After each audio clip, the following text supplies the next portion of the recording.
All right, let's get into this Euro USD trade that I just took, resulting in a 63.9 pip move, major move.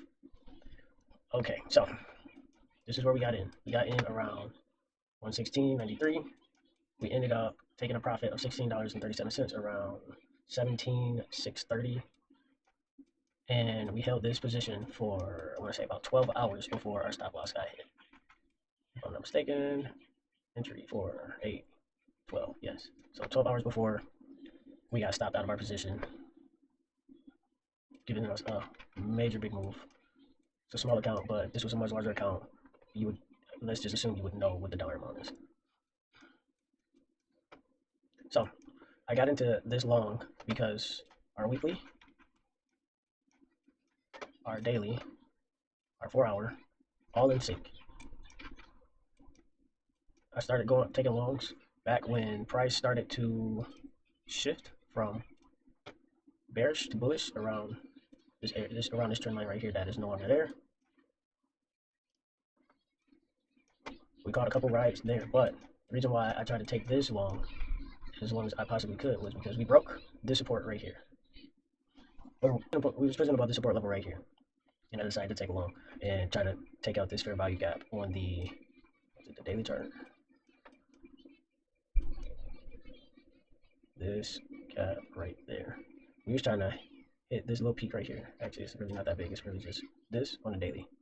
This is the area we was aiming for. And I would figure that since we already pushed through this area when we got to it, it was going to continue to push up into these higher levels, which I still think is possible. We are currently sitting at this resistance level right here. We just broke above that on the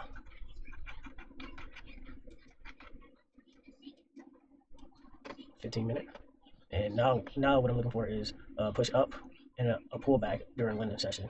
Or, I mean, like I can see this actually going both ways because that was a massive move during New York session. So I can possibly see London session making a huge pullback, probably back into this range right here, and then picking back up on New York session to just bounce off of this trend line, possibly. We won't know until London session actually kicks off, and we can get a good idea of like what's actually going to happen. But we got a few hours before that happens. So, oh yes, we got into this position. This was my entry. This was my exit. We could have been in this for a lot longer, but I decided to squeeze price because I wasn't sure if Asian session was going to just dump after that major move. It did not actually. I was surprised. But if I would have kept my stop loss right here, I'd still be in position, and we'd still be going for that. We'd still be going for these longs into the 118s. Like this was our initial target right here. But this area right here, it bounces quite a bit in price in the past.